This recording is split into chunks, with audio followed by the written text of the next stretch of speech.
皆様、新年明けましておめでとうございます。新年明けましておめでとうございます。本年も、万吉プラモチャンネルをよろしくお願いします。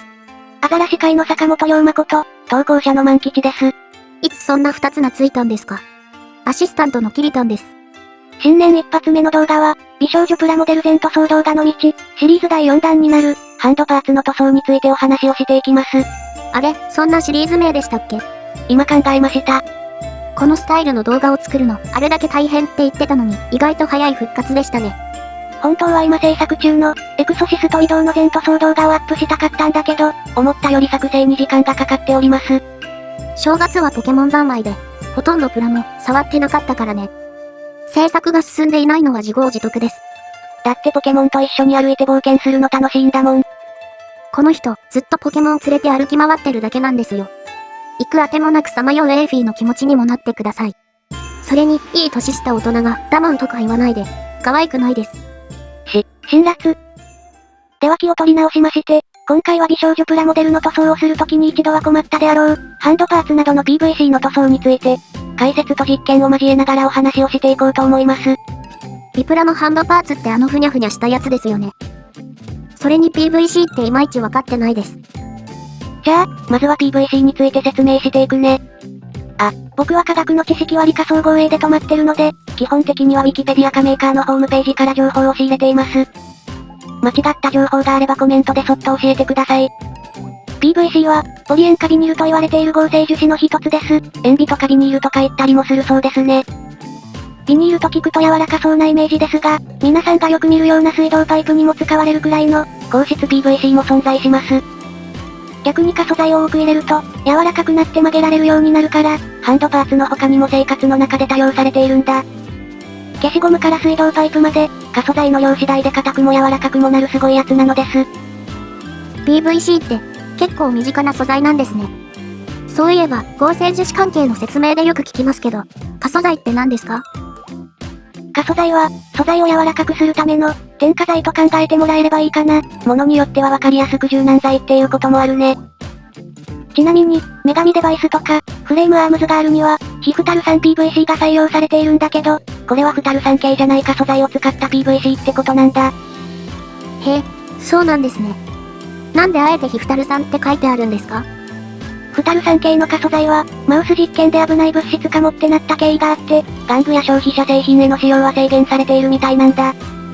だから玩具になる女神デバイスにも、フタル酸を使っていない PVC が採用されていると思う。ネズミさんに感謝ですね。今度ディズニーランド行ってきます。PVC の説明が長くなっちゃったけど、なんとなくどんな素材か伝わったかな？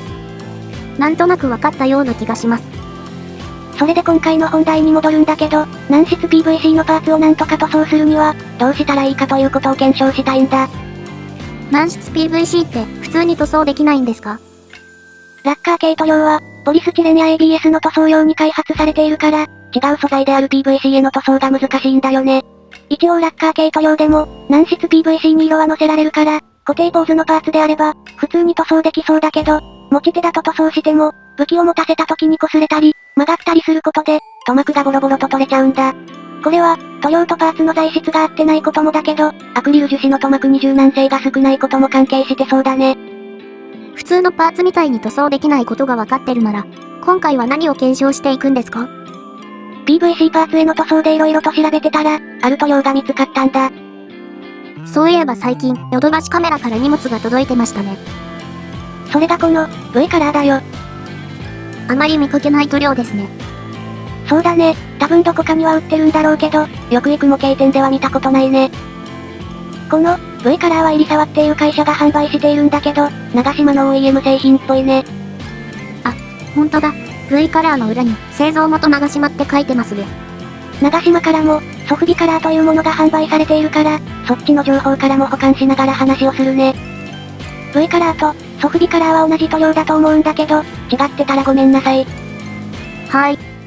V カラーは写真からもわかるように、軟質や硬質 PVC 用に開発された塗料で、柔軟性があると膜が得られることが特徴みたいだね。ビプラのハンドパーツのような軟質 PVC の塗装にうってつけだね。色のラインナップは40種類以上もあるんですね。色は豊富なんだけど、ラインナップにマゼンタやシアン、イエローといった純色がないから、朝食はちょっと大変そうだね。でも、薄め液やリターダー、フラットベースもあるから、普通のラッカー系塗料みたいな感覚で使えるのはいいね。それじゃあ、実際に、V カラーを使って検証をしていくね。やっと本題ですね。毎回話が長くなっちゃうね。申し訳ないです。女神デバイスのハンドパーツに、表に書いた3パターンの塗装をしていくよ。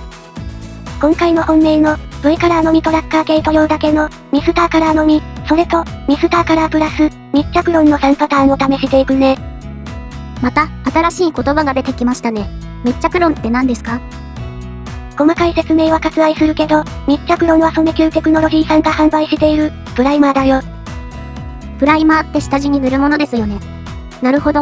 ラッカー系塗料が PVC に食いつかないせいで塗膜が剥がれるなら、プライマーを使って塗膜を剥がれにくくすれば良いというわけですね。そうだね。両方とも中の人が同じだから、理解が早くて助かるよ。中の人なんていません。V カラーってそんなに安くないし、朝食も難しいから、ミスターカラーと密着論で解決すれば万々歳だね。それじゃあ、今日の3パターンの塗装をしていこう。はーい。ここからしばらくは、私がナレーションをしますね。今回の検証では、ミスターカラー GX のハマーンレッド、V カラーのレッド、密着論マルチを使って、余っていた女神デバイスやフレームアームズガールのハンドパーツに塗装していきます。まずは、ミスターカラーだけで塗装します。ハンドパーツはあらかじめ、800番までヤスリがけしています。しっかりと塗膜が形成されるように塗装します。念のため、2回コートしました。次に、密着論を下地にして、その上にミスターカラーを塗装します。密着論マルチは缶スプレータイプなので、しっかりと振って攪拌しておきます。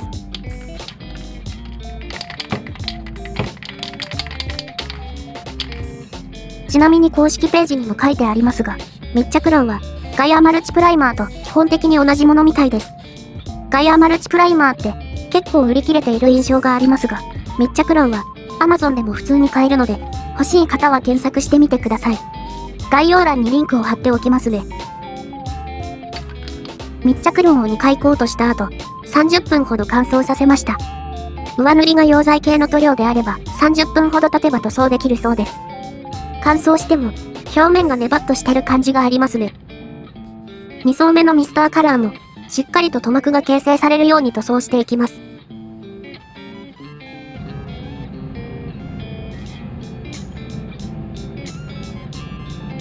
最後に V カラーのみ使って塗装していきます。V カラーは初めて使うので、正直希釈率とか分かっていないですが、ミスターカラーとかと同じ要領で希釈していきます。小さいパーツなので、ちょっと濃いめに希釈してます。塗ったそばから、みるみるうちに乾いていきますね。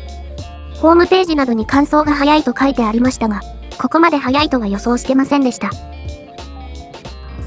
V カラーも2回コートしています。塗装後、丸1日乾燥させました。左から、ミスターカラーのみ、ミスターカラーと密着論、V カラーのみ塗装したパーツです。それでは、塗装できているか、触っても塗膜が剥がれないか、曲げても塗膜が剥がれないかを確認していきます。最初に、ミスターカラーだけ塗装したパーツからチェックしていきます。表面がベタついているとか、特に異常はないので、塗装は問題なくできてそうですね。触っても問題ないです。爪でこすってみます。意外と爪でこすった程度では剥がれませんね。武器を持たせる時を想定して、パーツを曲げてみます。曲げた後に爪楊枝を持たせます。残念ながら、曲げたところに亀裂が入り、そこからボロボロと塗膜が剥がれてしまいました。次に、密着論の上からミスターカラーを塗装したパーツを見ていきます。このパターンでも塗装ができていますね。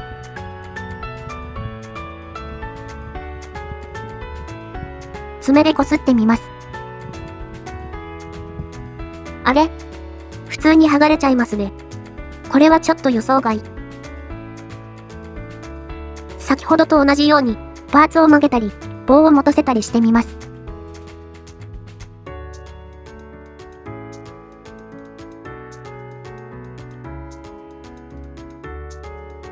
なんと、密着ロンを下地に塗った方が、ミスターカラーだけより塗膜が剥がれやすかったです。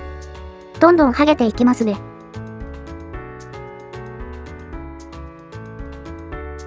最後に、V カラーだけ塗装したパーツを見ていきます。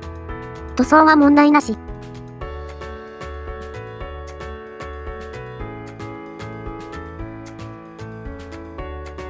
爪で擦っても問題なさそうです。ここまでは問題ありませんでしたが、果たして曲げに耐えられるのでしょうか。なんかドキドキしてきました。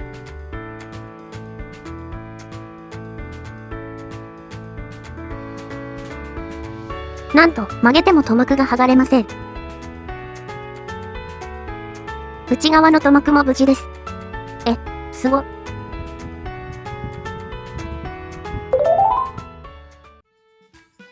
検証結果をさっきの表にまとめてみました。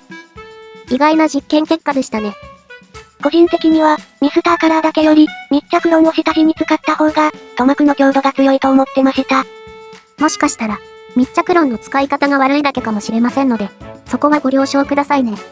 武器の持ち手じゃない、握り手や平手だったら、ミスターカラーだけでも塗装自体はできそうですね。ミスターカラーが意外と塗膜が強かったことも分かったけど、V カラーは専用の塗料なだけあって、さすがの塗膜強度だったね。曲げても塗膜に影響がなかったの、なんかすごい感動しました。実は動画外で結構無茶な曲げ方したんだけど、それでも塗膜は剥げませんでした。今回は光沢仕上げにしたけど、もしかしたら艶消しにすると、少しだけ塗膜強度が下がるかもしれないね。V カラーの十分な塗膜の強さが証明できたから、これから積極的に使っていこうと思います。ということで、今回は PVC と、その塗装について解説と検証をしてみました。皆様の模型ライフに少しでも役立てていただければ嬉しいです。次回こそは、ウィドウの全塗装動画にしたいので、制作頑張っていきます。ほどほどに頑張ってくださいね。それでは、最後までご視聴いただき、ありがとうございました。気になることや、リクエストなどありましたら、お気軽にコメント欄にお書きください。また、よろしければ、チャンネル登録や高評価いただけると嬉しいです。Twitter もやってますので、お気軽にフォローしてください。また次回お会いしましょう。バイバーイ。